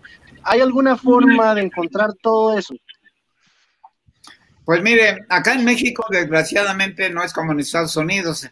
Acá en México los editores les entregaba uno el original, lo pedía uno y decía, no, yo ya te pagué, así que pues esto es mío. Entonces, nunca logramos rescatar los originales. Desgraciadamente, creo que todo ese material y en muchas editoriales mexicanas, creo que se fueron a la basura. Para mí, pues, es una tristeza saber que ahora que ha tenido este auge la historieta, y sobre todo la historieta mexicana, todo ese material se haya perdido por la falta de visión de los editores. Ellos siempre tenían una copia como en formato de plástico, sacaban copias, y entonces todos los originales o los tiraban o quién sabe qué les pasó. Pero de manera personal, y creo que de todos los dibujantes mexicanos, a excepción del maestro Gabriel Vargas, todos los originales nunca nos los devolvieron. Entonces, pues desgraciadamente, pues esa historia gráfica, pues se perdió. Si posiblemente quede por ahí impreso, revistas, pues sí, solamente la hemeroteca en México tiene ese material, pero nosotros nunca logramos conquistar, recobrar nuestros originales. Imagínese usted, si yo tuviera 500 tiras, ¿a cómo me las comprarían? Ya sería ahorita supermillonario. Ya sería, exacto. Y todos mis originales, yo créanme que todos mis originales los hice con todo cariño y ahora lamento no saber dónde andan. Claro, ya claro. Ahorita que se ha presentado esta situación, es cuando más lamento el que todo ese material se haya perdido. Lo que ustedes ven como póster que hice, los hice desde 2007 para acá. Bueno, ya perdí la vista, ya no veo muy bien, ya hace 3 años que no dibujo nada, pero me hicieron un homenaje aquí en Toluca, que se llamó un homenaje, una exposición homenaje, en donde pues no tuve yo material que exponer. Entonces la gente me empezó a preguntar si yo vendía algo. Entonces, pues dadas las oportunidades que empecé a tener de exposiciones en Toluca, me empecé a dibujar con el mismo estilo que, bueno o malo, que yo tengo, porque no tenía yo otra oportunidad. Si quería yo producir material, tenía yo que producir, para lograr tener material para la exposición y para los eventos que me empezaron a invitar. Porque no solamente he acudido a la mole, sino aquí en Toluca me han invitado a las universidades, escuelas, y a veces hasta lugares, así entrevistas por radio. La cuestión es que de veras he andado muy movido y realmente claro, por eso me puse a dibujar este material que ustedes tienen, las copias, pues realmente ya los originales ya también los vendí. Pero ya desde que empecé a perder la vista, me operaron de cataratas y sí veo, pero ya no para dibujar. Y eso para mí es muy lamentable porque fíjense que pues lo que yo más amo, además de mi esposa, pues es la historia. Entonces, pues sigo haciendo impresiones, sigo haciendo collage y lo que se me ocurre, ¿no? Además para mantenerme ocupado. Entre las cosas, mire, quiero comentarle que entre las cosas que yo realicé del Hombre Araña, yo hice un guión basado en la película de King Kong. Ojalá llegaran a ver ese material, si no se los envió.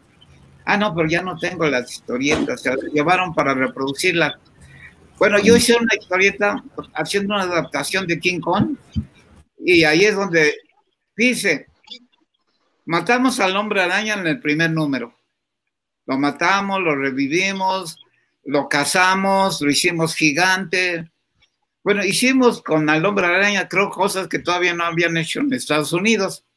Y a mí se me ocurrió hacer una adaptación de King Kong y lo mandamos a una selva, pues de esas, una selva media rara, ¿no? Como en la película. Amazónica. Así es. La acción es que en lugar de meter un gorila, metí un gigante que se enamoraba de Gwen.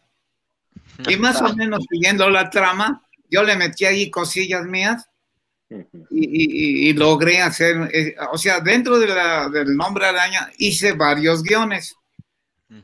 El último número que se dibujó en México se llamó La Tarántula. Ese episodio también yo lo hice el guión y luego yo hacer los números. allí en esa aventura, Gwendolyn iba a tener un papel importante. Ajá. Pero nada más se logra hacer un número porque la escasez de papel nos interrumpió la publicación y pues hasta ahí terminó mi historia como realizador del Hombre Araña, cosa que pues me ha dejado, pues no sé cómo decirles, muy satisfecho por ese trabajo, ¿no? Pero además insatisfecho por no haberlo continuado como dibujante. Pero ya como director de ediciones, a mí la Marvel me mandaba a la empresa que trabajaba yo todo el material para traducir, meterle color, dejarlo listo para la imprenta. Y me llegaron nuevos números. Aquí en Toluca dimos a conocer el Pantera Negra, Miss Marvel, Puños de Acero, Kung Fu, Drácula, el Hombre Lobo, y muchos personajes desconocidos, por lo menos para la época, y que aquí nos llegaron como nuevos. Entonces, en la empresa que me dio trabajo, pues ahí yo ya no dibujé realmente, nada más tenía yo que entregar el material para la imprenta. Un trabajo muy complicado, porque traducir y todo eso, tenía yo que entregar en determinado tiempo todo ese material. Más o menos a mi cargo tuve como 25 títulos que tenía yo que entregar en un mes. Imagínense nada. Lo bueno es que yo todavía era joven, y eso me ayudó mucho. Claro. Don Pepe, dígame. Una pregunta, pues muchos tienen la curiosidad de que en el momento, bueno, la distribución del cómic, de la historieta en esos tiempos era muy diferente, no habían las tiendas de cómics o de historietas como existen ahora, todo era distribución por los stands de periódico, ¿verdad? Era algo que usted iba a comprar el periódico, lo podía comprar ahí mismo y dárselo a su hijo, y bueno, sí, vaya, lea su historieta. La manera por eso, Sí, perdón. Mire, en mi época, el editor contrataba los servicios de un distribuidor. El distribuidor, lógico, se encargaba de distribuir aquí en México, en toda la República, y en parte de Sudamérica. Entonces el editor, el distribuidor se llevaba la mitad de las ganancias. Si la revista costaba $1, al editor le daba 50 centavos. Sin embargo, era un gran negocio. Esa era la manera de que se distribuyeran las revistas. Después el distribuidor la mandaba a lo que se llaman puestos de periódicos. Cada distribuidor de cada localidad mandaba material, o los mismos vendedores de periódicos iban a la empresa distribuidora a recoger el material. Y ahí, pues, esa era la manera. En España, por ejemplo, se llaman kioscos, y aquí se llaman puestos de periódicos. Y hasta ahí esa era más o menos la forma de... Después ya se crearon las tiendas, ¿no? Pero una cosa... Claro. Esa era la manera es un tema para compartirle a todas las personas que nos ven en este momento. Tal vez es la diferencia de la distribución. Por ejemplo, si para la historieta número 1, el kiosco o el puesto de periódico te pedía 10 ejemplares o 20 ejemplares, a la semana después llegaba de nuevo el distribuidor, y si tenías digamos, todavía 5 de esos 20, ellos recogían esos 5 y te los daban como crédito para tener de nuevo los próximos 20 del número 2. Entonces las editoriales realmente recogían, como los periódicos, recogían todo lo demás, y por esto la escasez de muchas de estas historietas se pierden por el modo de distribución, aparte de que las tendencias hacen que las revistas o el periódico fuera a tener pues más cobertura. Se ocupaba el papel para otras cosas. No era que había una escasez de papel, sino que era que el papel se tenía que utilizar para lo que realmente, digamos, ellos consideraban que era prioritario, ¿verdad? Ya sea el periódico o algún otro tipo de revista, y pues bueno, para la historieta no nos quedó tanto. Entonces, por eso, y además lo que nos cuenta don Pepe, que los editores se dejaban los originales, es esta escasez, es esta historia que hace que la gente vaya ahora a buscarlos como cacería en los tianguis. Anda todo el mundo buscando las historietas viejas porque no se encuentran. Acá en Costa Rica yo creo que las tenía en la Casa de la Revista y otro tipo de kioscos también de periódicos que habían, se pueden conseguir de vez en cuando, don Pepe. Por ejemplo, digamos, yo tengo un halcón negro del 66 que estaba revisando y no dice en ningún lado quién lo dibujó, solamente aquí adentro dice enero 31 de 1966, editora de periódicos, La Prensa, y dice el nombre de Basilio Vadillo. ¿Él era algún artista de esa época o era algún tipo de persona en La Prensa?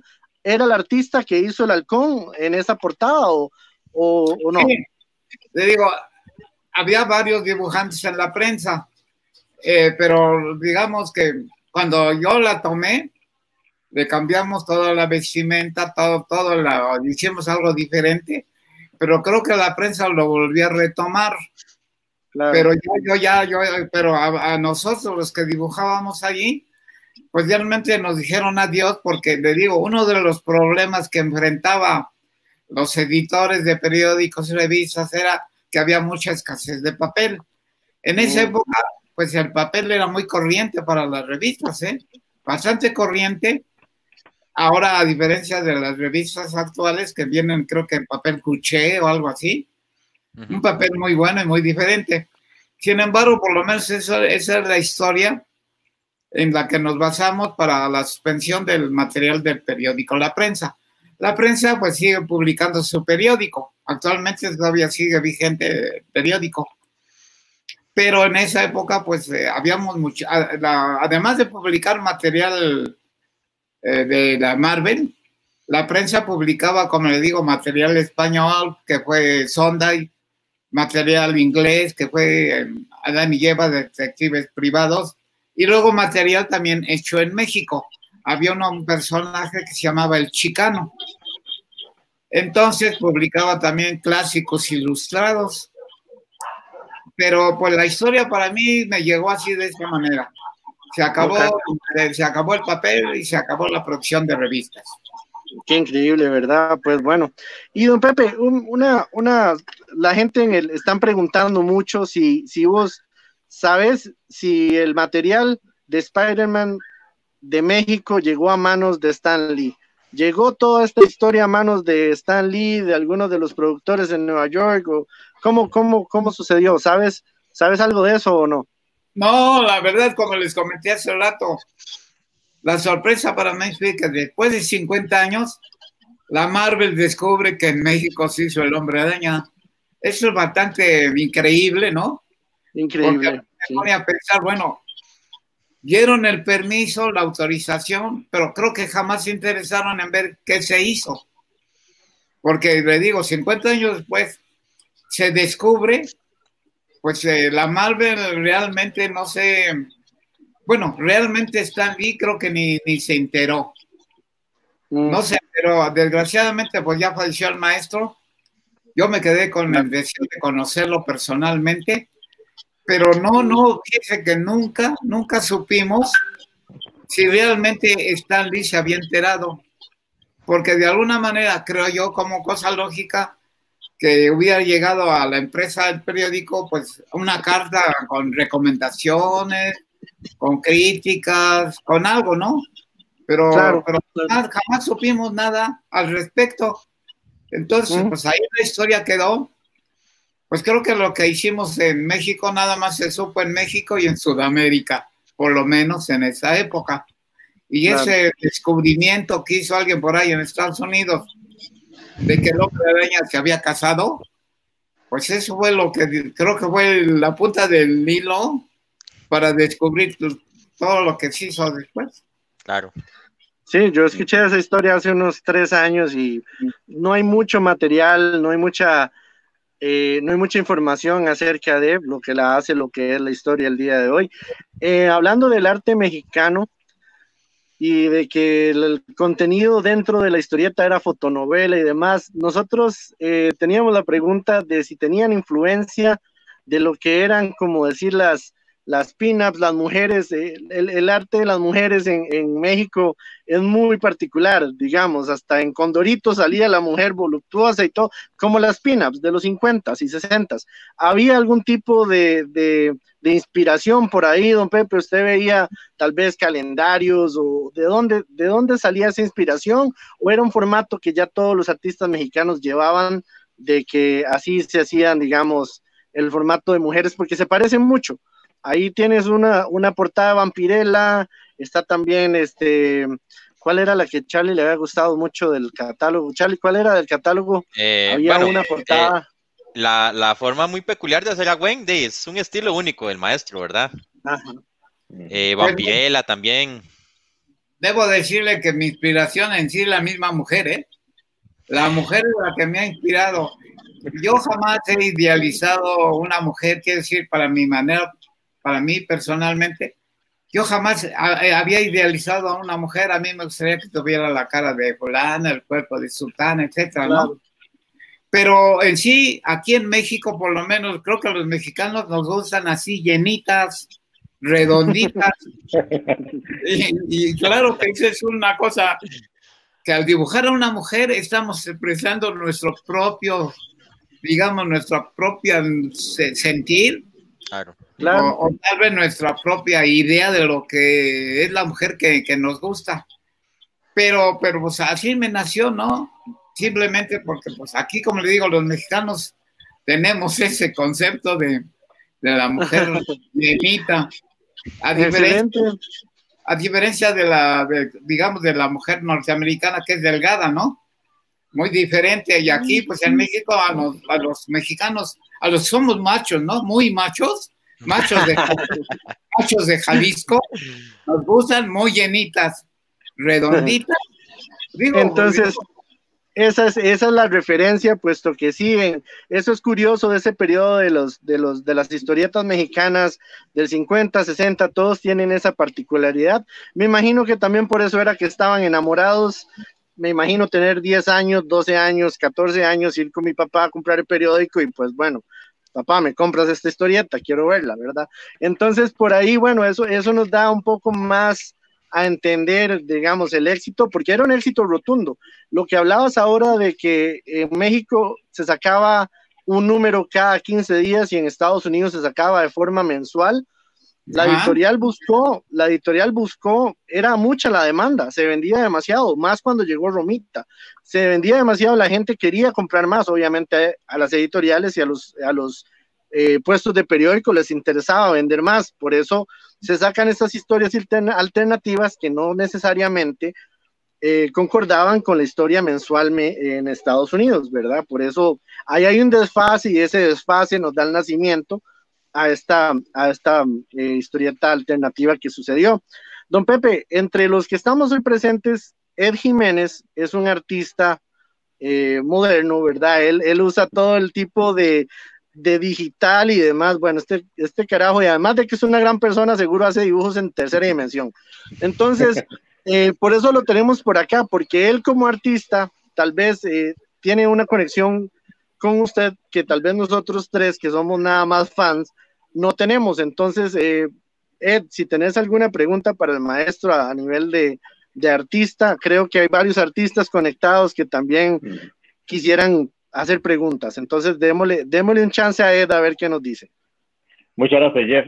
Don Pepe, bueno, primero un honor y muchísimas gracias por esta entrevista. La verdad es que es muy motivador siempre ver también el proceso suyo y como artista me motiva mucho a seguir obviamente picando piedra, como usted dice, y si uno tiene un sueño, a seguir luchando por él.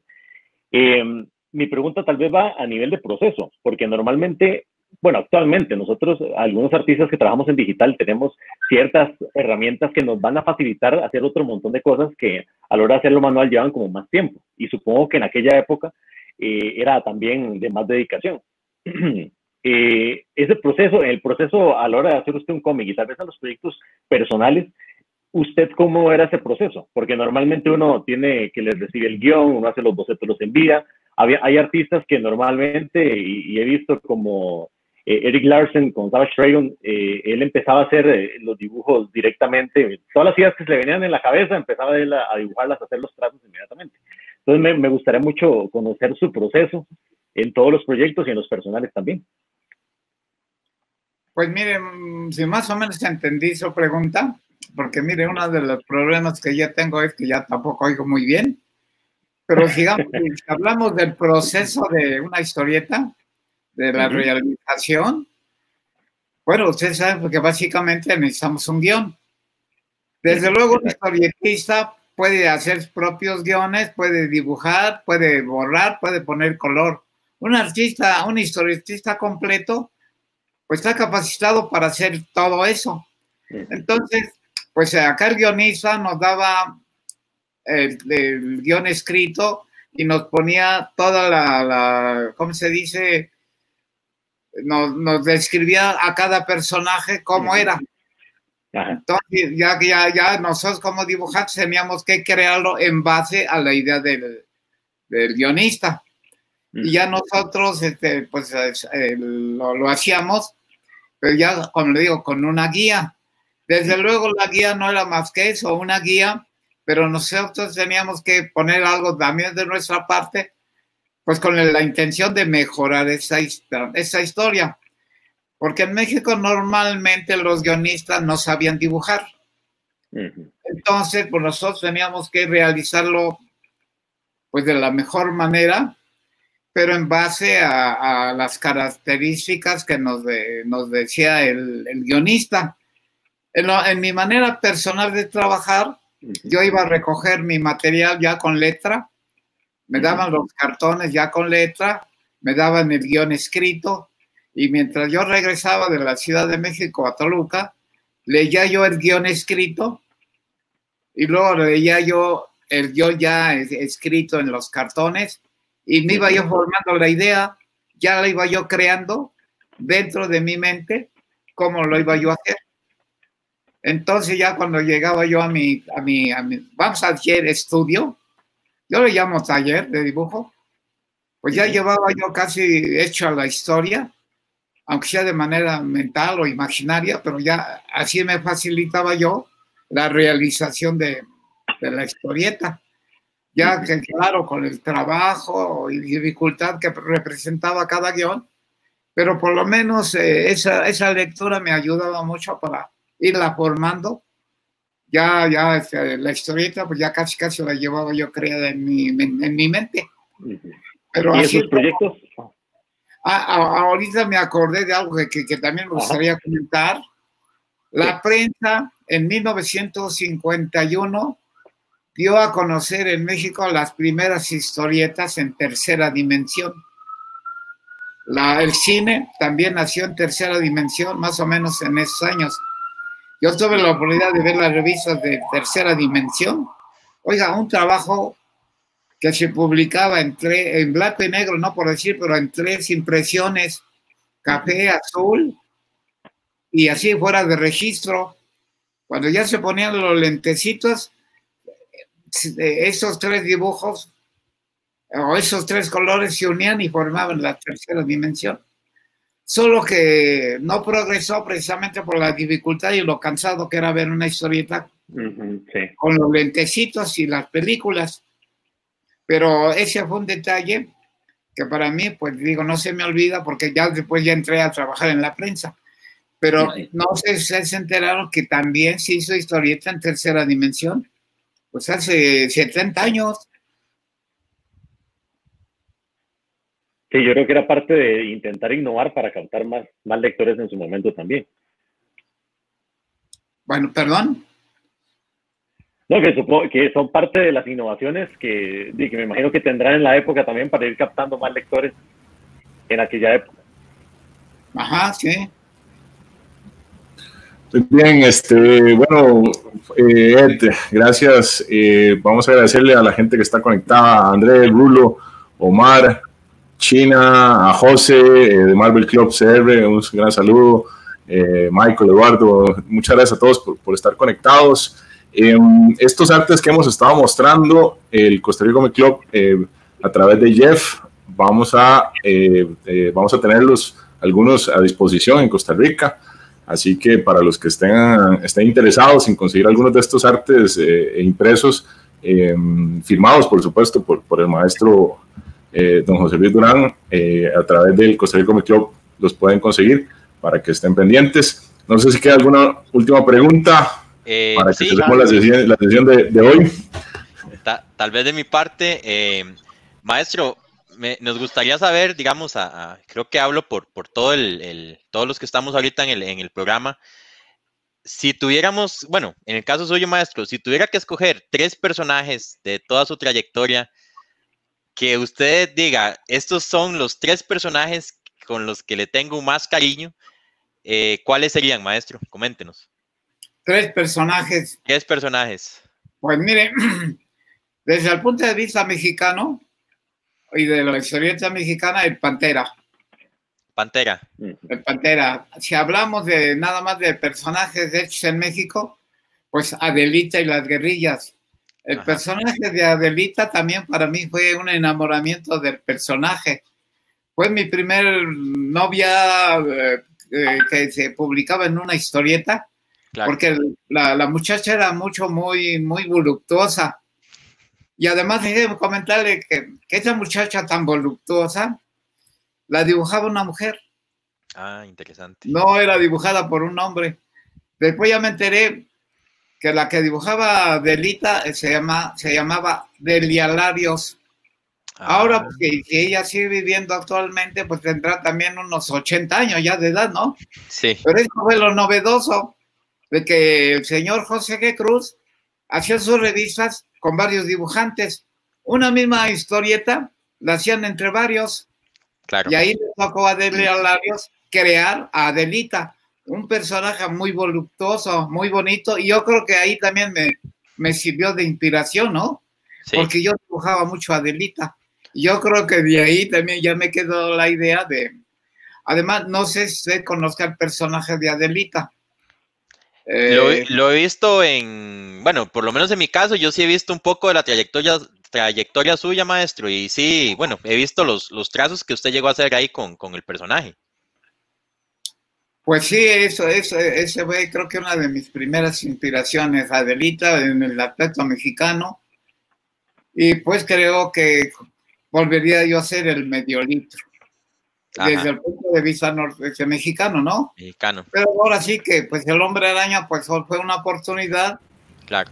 Y si pues tuviera yo la oportunidad de hacerlo, pero mexicanos, esos 3. Esos 3. Pantera, Adelita y medio litro. Yo creo que medio litro me identifico con él porque soy de la misma estatura, ¿no? Chiquito. Maestro, pregunta Omar Guerrero que si todavía da clases por La Maquinita. Bueno, por La Maquinita es donde tienen ustedes su casa. Aquí es donde tengo mi taller. Pues fíjese que desgraciadamente, porque ya tengo el problemas con la vista, ya no puedo dar clases, porque pues necesito ver el trabajo del alumno para poderlo corregir y para poderlo guiar, ¿no? Y se me dificulta mucho. Entonces, por eso, pues desgraciadamente para mí ya suspendí, pues dar clases, precisamente pues para no abusar del ¿cómo se dice? Del alumno, hacerle creer que lo estoy enseñando a dibujar. Aunque de hecho debo decirle que yo no enseño a dibujar a nadie. Yo les digo cómo aprender a dibujar. Como decía el maestro Becerra, yo los enseño a dibujar a historieta haciendo historieta. Y eso es lo que yo también hago. Ahora también, todos llegan, yo también estuve dando clases en una empresa particular en Toluca, pero ahí los invitaban a aprender a dibujar cómic. Yo cuando ya me estuve en tratos con los directivos, yo le dije, oiga, si aquí dice aprendan a dibujar cómics, quiere decir que ya tienen unos antecedentes de que ya saben dibujar. Porque aprender a dibujar cómics quiere decir que uno ya sabe dibujar. Si dijeran, aquí enseñamos a dibujar y después enseñamos a hacer cómics, pues para mí como que ya sería más completa la idea, ¿no? Porque luego nos llegaban jóvenes que había que empezar desde cero. y había otros que ya llegaban con mucha idea de lo que era dibujar una historieta. Entonces, pues ahí también me dieron la oportunidad de pasar mi experiencia, de transmitir mi experiencia a los jóvenes, pero pues yo con la idea esa de que hay que aprender a dibujar historieta, dibujando historieta, pero no todos los jóvenes tenían esa capacidad.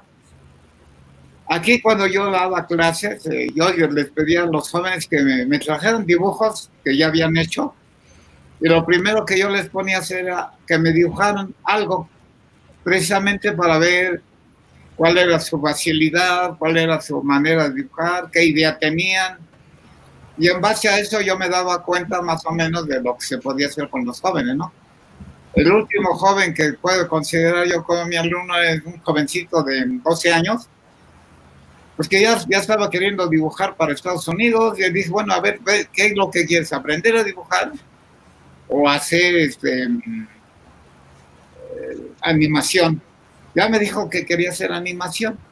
Entonces yo más o menos lo fui orientando, pero pues tuve que sorprenderlo porque le digo, ya mi dificultad para ver bien ya me causa muchos problemas, y pues ahora sí que ya dejé de darle, más que enseñarlo, a darle asesoría al joven. Porque quiero comentarles que en una escuela formal de dibujo, como a mí me pasó hace muchísimos años, a mí me mandaron a estudiar mis jefes a una escuela de publicidad, y en la escuela lo primero que hacían era eso, ponernos a dibujar. Y según lo que dibujábamos, nos decían, tú te quedas y tú te me vas a vender pepitas a la esquina, porque no tienes talento, no tienes capacidad. Wow. Y yo aquí de alguna manera pues yo les daba a todo el mundo que vino a ver, pues yo lo recibía y no les ponía yo esa situación, ¿no? De que sí sabes o no sabes. Pero como le digo, claro, eso ya se trata de una escuela formal, ¿no? Y profesional. Pero yo aquí, pues digamos, que los jóvenes llegaban con muchos deseos y pues yo los atendía y hacíamos lo que ellos podían hacer. Y me llegó también un jovencito de 7 años que ya hacía su propia historia, sus propios guiones del Hombre Araña en un formato muy de caricatura, pero con toda la idea de lo que era hacer una historia. Y eso a mí, ese niño me sorprendió muchísimo. Por razones de la escuela y eso ya dejó de venir, ¿no? Pero como le digo, nos llegan jóvenes con mucho talento y nos llegan unos que de plano no hacen una línea ni con regla. Don José Luis, de parte del evento Comic Con Costa Rica, de toda su organización, muchas gracias por este ratito, al igual que al Costa Rica Comic Club, muchas gracias por hacer posible esta intervención, enseñar un poquito a la gente quién es José Luis Durán. Nos quedan 8 millones de preguntas, las cuales esperamos en vivo poder seguir conversando y seguir escuchando las historias maravillosas que tiene don Pepe Durán. Y de verdad, entonces, gracias, Ed, por acompañarnos. A ustedes, muchísimas gracias, de verdad, a todos los que se conectaron. Don Pepe, un último mensaje para sus hermanos, téngalo por seguro que son sus hermanos aquí en Costa Rica. Estamos muy, muy emocionados de poderlo conocer y de poderlo recibir acá. Nos estaremos viendo de verdad muy pronto. Espero que cuando me conozcan personalmente, la realidad no me los vaya no me vayan a desvirtuar, no que digan, ¿esta es la realidad? ¿Este es Durán o es lo que queda de Durán? Espero que cuando me conozcan personalmente y en persona, no se me vayan a decepcionar. Sobre todo ustedes, chicas hermosas de Costa Rica, no se me decepcionen. Yo fui galán, ahora soy galán descontinuado. Pero por favor, nada más recuerden que ya tengo 88 años y cuando yo vaya precisamente el 28 de abril próximo que se inaugura el evento, yo voy a cumplir 89 años. Imagínense si tengo la oportunidad de estar con ustedes, para mí va a ser un cumpleaños increíble y además inolvidable. Lo vamos a celebrar. De verdad, muchísimas gracias. Un saludo a todos. Nos estamos viendo. Recuerden, lunes Miniature Monday, jueves la transmisión normal de Road to C2CR, sábados con el Costa Rica Comic Club.